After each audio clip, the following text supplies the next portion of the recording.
Salam à tous et je suis très heureux de vous retrouver pour une nouvelle vidéo. Il y a quelques semaines, j'ai sorti une vidéo concernant le 11 du Maroc à court terme. Aujourd'hui, je vais faire de même pour les prochaines années à venir. Donc je pense que tu l'as compris, le 11 que je vais te présenter dans cette vidéo sera composé intégralement de joueurs qui constituent le futur du Maroc. Et donc, vu que le nombre de pépites marocaines est assez important, peut-être qu'il y aura deux parties justement par rapport à cette vidéo. C'est pour ça que je compte sur toi pour liker, commenter et également t'abonner si ce n'est pas fait pour que cette vidéo marche bien et pour que je puisse faire justement une deuxième partie. Sans plus attendre, nous allons nous plonger dans ce 11, mais avant que je te cite les joueurs un à un et qu'on avance progressivement justement dans la composition, il est important de te donner un petit peu le dispositif que j'ai décidé d'utiliser justement dans cette vidéo et c'est tout simplement un 4-4-2.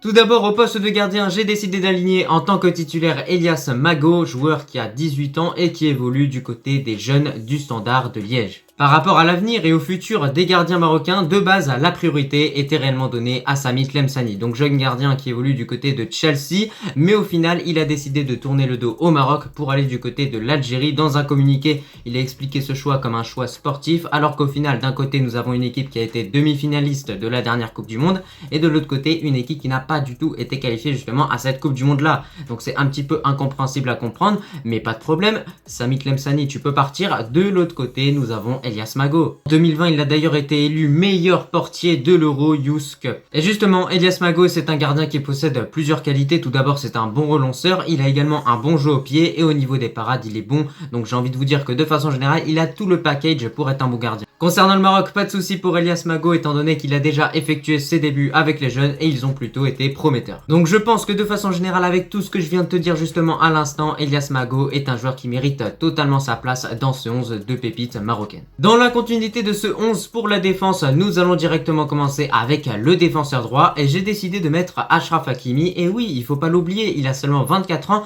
donc c'est logique, il est encore jeune et donc c'est pour ça qu'il constitue le futur et le présent du Maroc à la fois. Et voilà, de façon générale, Hakimi, on va pas en parler pendant des heures, on le connaît par cœur ce joueur-là et très clairement, tout ce que j'ai envie de vous dire, c'est que c'est vraiment le meilleur défenseur droit au monde. Il a toutes les qualités qui sont requises justement pour occuper cette fonction-là et dans cette équipe, croyez-moi qu'il fera largement le taf. Il a la vitesse, il a la qualité de centre. Actuellement, au vu justement de sa situation en club, il devrait peut-être changer de club et retourner au Real Madrid ou voir un autre club parce que du côté du PSG, je pense qu'il n'exploite pas assez justement les qualités que le joueur possède. Et ça, croyez-moi, c'est vraiment dommage parce que le joueur pourrait apporter beaucoup plus justement à cette équipe s'il serait réellement mieux utilisé. Et en plus de ça, avec ses 24 ans, le mettre dans ce 11-là avec l'ensemble des pépites justement qui vont le composer, ça va apporter un petit peu d'expérience.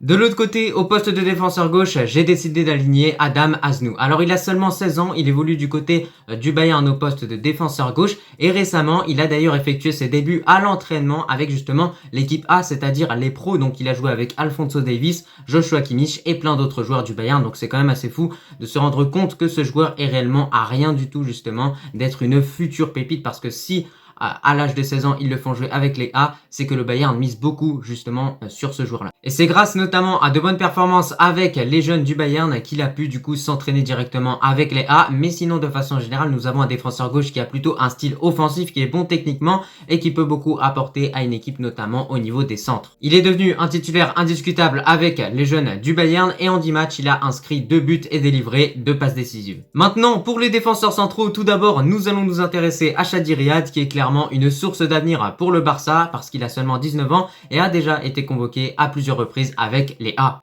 C'est un joueur dont j'ai beaucoup parlé sur la chaîne, mais de façon générale, on a un joueur qui possède l'entièreté des qualités qui sont vraiment nécessaires pour être un bon défenseur central. Il est bon en interception, bon en tacle. C'est également un défenseur qui est très costaud au niveau de son gabarit. Donc en tout cas, croyez-moi, il pourra beaucoup apporter à notre équipe nationale justement dans les années à venir. Et surtout, pour moi, Chadi Riyad, c'est vraiment un joueur qui représente la relève de Mehdi Benatia. En tout cas, c'est ce qu'on espère et c'est ce qu'on lui souhaite justement au niveau de son futur. Mais je pense que le joueur doit apprendre vraiment à être patient et à s'imposer petit à petit du côté du FC Barcelone parce qu'on le sait, le Barça défensivement c'est pas non plus une équipe qui est fantastique. Pour accompagner Chadi Riyad dans cette charnière centrale, j'ai décidé encore une fois d'apporter encore un peu plus de gabarit avec Ismaël Kandous, défenseur central qui évolue du côté de Saint-Gilloise qui est classé actuellement 2e du championnat belge, ce qui illustre bien la saison que le Lion de l'Atlas est en train de réaliser justement du côté de ce club-là. Alors par rapport à l'ensemble des joueurs qui composent ce 11, il n'est pas tout jeune parce qu'en effet Ismaël Kandous a 25 ans. De façon générale, Ismaël Kandous est vraiment un excellent défenseur défenseur qui possède toutes les qualités qui sont vraiment requises pour être un bon défenseur central. Peut-être qu'il lui manque un petit peu de vitesse, mais à part ça, c'est vraiment un bon défenseur dans l'ensemble qui est également bon en tacle, bon en interception, qui va vraiment être présent dans les duels au vu de son gabarit. Et justement, par rapport à Ismaël Kandou, ce qui est quand même assez fou, c'est qu'on remarque qu'au niveau de ses qualités, il a vraiment beaucoup de similitudes justement avec Romain Saïs, et c'est pour ça qu'on peut en déduire que Ismaël Kandou pourrait, pourquoi pas justement, être la relève de Romain Saïs, et en tout cas, on espère que ça se passera de la même façon justement pour lui, parce que Romain Saïs est vraiment un excellent défenseur, c'est le capitaine, il fait vraiment le taf de façon générale. Après la défense vient le milieu de terrain, et du coup pour ce milieu de terrain, j'ai tout d'abord décidé d'aligner au poste de milieu central Bilal El Khanous qui évolue du côté de Genk en Belgique. Nous l'avons vu durant cette Coupe du Monde 2022, Bilal El Khanous a eu l'occasion d'effectuer ses débuts avec notre équipe nationale, et ce qu'il a sorti justement sur à peu près 60 minutes contre la Croatie dans un match pourtant qui était assez important de façon générale, où il y avait quand même une grosse pression qui était mise sur les joueurs, c'est plutôt propre. On a vu que le joueur techniquement était déjà assez bon. Je pense que Walid Regragui va continuer de lui faire confiance, et en tout cas il doit vraiment lui faire confiance parce que les qualités du joueur lui permettent d'être quand même titulaire à Genk du côté de la Belgique, et Genk est classé premier du championnat belge, donc c'est pas rien. On sait que c'est un joueur qui possède beaucoup de qualités de façon générale, mais la principale qualité qu'il possède, c'est que techniquement, on a un joueur qui est vraiment au-dessus de la norme, très clairement, et ça lui permet vraiment de garder bien ses ballons, d'en perdre très peu, et c'est pour ça justement que ce joueur est très convoité par deux grands clubs. Et en plus de pas perdre les ballons justement qu'il reçoit, il arrive justement à les bonifier derrière, et ça c'est une des grandes qualités qui est beaucoup recherchée par de nombreux clubs. Selon moi, Bilal El Khanous, c'est un des joueurs les plus prometteurs de notre équipe nationale, et en tout cas j'ai vraiment hâte de voir un petit peu ce que ça va donner dans les années à venir, et tout comme Ekimi, c'est un joueur qui représente le présent et le futur du Maroc. Pour accompagner Bilal El Khanous, j'ai décidé de mettre un joueur qui a réalisé une énorme Coupe du Monde 2022, Ounahi. Et oui, peut-être que ça vous paraît surprenant de le voir dans ce 11 là, mais il faut pas oublier que ce joueur-là est encore jeune, donc bien évidemment c'est une pépite marocaine, et actuellement je suis assez surpris justement de son temps de jeu qu'il a du côté de l'OM, parce que le joueur était très convoité justement durant ce mercato hivernal. Il arrive à l'OM et au final ils le font pas jouer, c'est quoi la logique? Donc, malgré son énorme Coupe du Monde 2022 et malgré ses bons débuts contre le FC Nantes avec notamment un but après son entrée en jeu, et bah Ounahi n'est pas titulaire à l'OM. Moi je vous le dis, je comprends pas qu'on puisse laisser un tel joueur justement sur le banc, parce que c'est un joueur qui est vraiment une perle rare et qui peut apporter beaucoup à une équipe techniquement, mais qui peut apporter beaucoup de créativité également offensivement.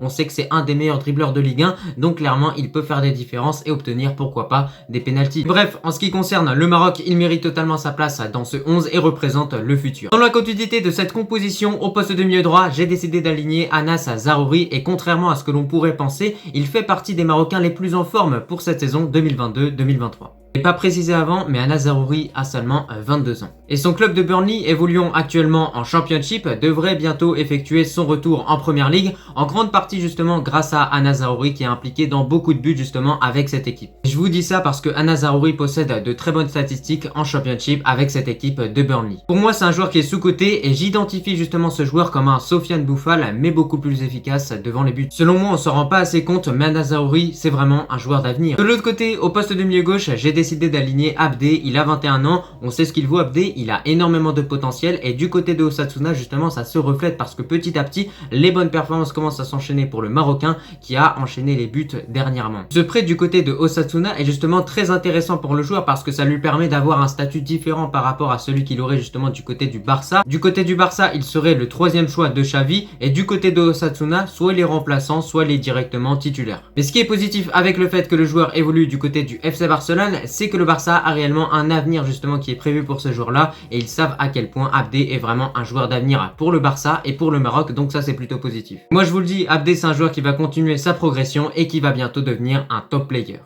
Pour finir avec cette vidéo, nous allons nous intéresser aux buteurs, et donc pour ce duo d'attaque, tout d'abord j'ai décidé d'aligner au poste de buteur Ilyes Ousni. Il a seulement 17 ans et constitue l'avenir du PSG et du Maroc en même temps. Comme je l'ai dit, il a seulement 17 ans et l'ascension qu'il est en train de vivre avec le PSG est quand même assez folle parce qu'il a déjà effectué ses débuts du côté de la Ligue 1. En tout cas, on espère que petit à petit, il va commencer à grappiller du temps de jeu justement avec les pros, avec les A, puisque pour l'instant, il évolue du coup avec les jeux du PSG, c'est carrément logique. Et Ilyes Ousni, de façon générale, c'est un joueur dont j'ai beaucoup parlé sur la chaîne, donc je t'invite en tout cas à aller voir les vidéos qui sont concernées, où tu le vois tout simplement apparaître sur les Minia. Tu pourras regarder ces vidéos-là et tu verras que je suis entré en détail par rapport aux qualités que ce joueur possède, mais de façon générale, on a vraiment un attaquant qui est efficace devant les buts et qui a beaucoup de vitesse et qui peut totalement être complémentaire au deuxième attaquant qui va composer du coup ce duo d'attaque. Et ce deuxième attaquant, c'est Abdallah Rehani. Donc Abdallah Rehani évolue au poste de buteur à l'Atlético du coup avec les jeunes, il a seulement 19 ans. Ce qui est plutôt positif avec Abdallah Rehani, c'est qu'il a déjà effectué ses débuts avec les jeunes du Maroc. Et concernant Abdallah Rehani, par rapport à sa morphologie, mais également les qualités qu'il possède, c'est un joueur que j'arrive à identifier comme un Haaland marocain. C'est pour ça qu'il est très prometteur, il a de très bonnes stats justement avec les jeunes de l'Atlético. Et qu'est-ce que ça lui a permis? De disputer quelques entraînements justement avec l'équipe A, donc c'est plutôt positif. Il a 19 ans, l'Atlético est conscient que c'est vraiment un joueur d'avenir pour leur club. Et au vu de sa mentalité et au vu de sa rage de vaincre, réellement j'ai envie de vous dire que Abdallah Rehani est vraiment le buteur qui convient parfaitement à l'Atlético. Bon, écoutez, c'était tout pour ce 11, tu l'as vu dans l'ensemble, on a vraiment un 4-4-2 qui est très solide avec un bon gardien, une bonne défense également, un bon milieu et pour finir des bons buteurs. Donc de façon générale ça a été vraiment compliqué pour moi de faire ce 11 parce que le nombre de pépites marocaines est quand même assez important. Donc si cette vidéo marche bien, bien évidemment je ferai une deuxième partie. En tout cas je te remercie si tu as regardé cette vidéo dans son entièreté et moi je te dis à la prochaine. Nabil Tirard pour le centre. Ouverture du score pour l'équipe nationale du Maroc sur ce centre qui n'a été touché par personne de Nabil Tirard qui lance parfaitement les opérations.